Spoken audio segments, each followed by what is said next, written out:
want to bring you some breaking news from the campus of Florida State University in Tallahassee, a possible active shooter. Yes, we want to get right over to Local 10's Glenna Milberg. She's in the newsroom with what we know so far. Glenna, fill us in. This is a terrifying time for people at FSU. This actually came out as an alert, an official alert from FSU that there was an active shooter and that there was an active shooter near the Student Union building. In fact, you're looking right now at the alert. So just to make the point, this is not rumor. This is not a possibility. This is official from the school, and the school is telling students right now to seek shelter, specifying lock your doors, stay away from windows. So you see, they think this is very serious. The campus right now is in session. We have reports from various sources, various people saying that they hear the sirens, that police are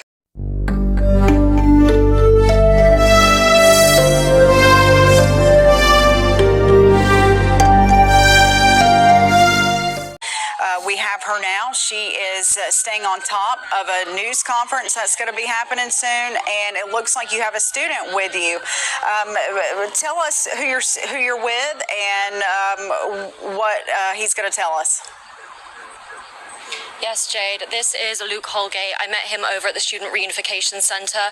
I just met him. He was telling me a little bit about what you experienced this morning. So if you can just run us through those events from when it first happened. So at about 30 minutes before everything first happened, I was in the student union just grabbing food with my friend, and we walked to our class right next door in EOAS, Environmental Science, which was right next to everything. And we get a text from one of our friends saying there's an active shooter, but we're like, is it serious? We didn't know anything until we got the FSU alert, and we also got a alert from we also got an alert on the loudspeaker, but as that happened, our environmental science professor darted out of the door, didn't even help us. So it was a bunch of about 200 kids in this lecture hall and about 2 presenters from the sustainability department, and we were all just scared to death. Absolutely. And tell me a little bit about what happened next. What took you to the Student Reunification Center? You got on a bus, I imagine. Yes. So what happened is the police came in, and we all had no clue who it was. We were all scared, but it was the police. They had us put our hands up and walk over to the local classroom caraway, and we just stayed there, barricaded there for probably like an hour and a half. Then they all directed us towards the buses to come over to the Student Reunification Center. Okay. And how are you feeling right now? It seems like a silly question. I'm kind of shell-shocked. I've never really dealt with any of this. You tell me you're from Pennsylvania, and there's nothing like that has happened in your memory? Not in my memory. I'm from right outside of Philly, and even then, like, there's never been a school shooting in my area, at least since I was alive. And I guess, how are your friends okay? Like, what have you some of those conversations involved? Everyone's checking in on me from all over because it's not on the national news, but for all I know, all my friends are safe, all my loved ones are safe, and I'm safe, so that's all that matters. Absolutely. And so I met Luke when we were over at the Student Reunification Center. We're seeing more students. He was with some of his friends that have been bussed over. We saw them get on the buses and then come all the way down here to the Student Reunification Center. So again, just hearing some of these live experiences really just kind of brings it home about how sort of shocking and startling this situation is. This is just another day in white America. Another right-wing, far right-wing nutcase shooting up the place. White-on-white crime at its finest. Now, I'm for one, hey, as long as it's white people taking out white people, I'm good with it. But the moment it spills over into the black community, that's when I got problems with it. Anyway, guys, Luke, that you see on the screen here, that's his name, Luke. Luke is scared to death. Motherfucker's scared to death, boy. Stuttering. But anyway, let me let you guys check this out. National reaction, and also Alexis Clevenger in Tallahassee this morning. Let's go right out live to Alexis, continuing our team coverage this morning.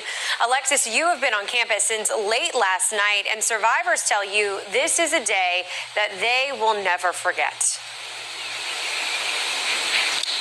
Chandler, Phil, just a terrifying situation for this entire community here at FSU. Like you mentioned, we've been on campus since yesterday evening, and every student I talked with say it's going to be very difficult to move past this. They say that every time they walk on campus, it's going to be just a reminder of the tragedy that unfolded. Here's what we do know so far about that shooting. The incident took place near the student union, and the university was immediately placed on lockdown.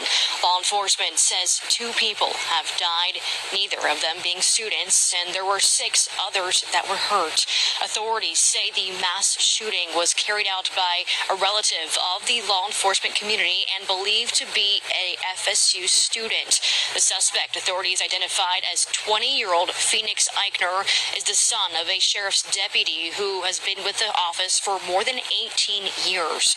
The shooting suspect was shot and injured by police. Students shared with me where exactly they were yesterday when those shots rung out. I was in calc lecture and the alarms went off and we didn't know what was going on. We hear like these noises outside. It's like we didn't know anything. The police, of course, go to our door and they have us put our hands up, and that's when I realized I was like, this is not a drill. Police are still early in this investigation, so a motive is still unclear. Police have said that the suspect has invoked his right to remain silent. And in the next half hour, we're going to take you live to the memorial site where students continue to show their support for the victims of this tragedy. For now, for local coverage, you can count on we're live in Tallahassee. Alexis Clevenger, Action News.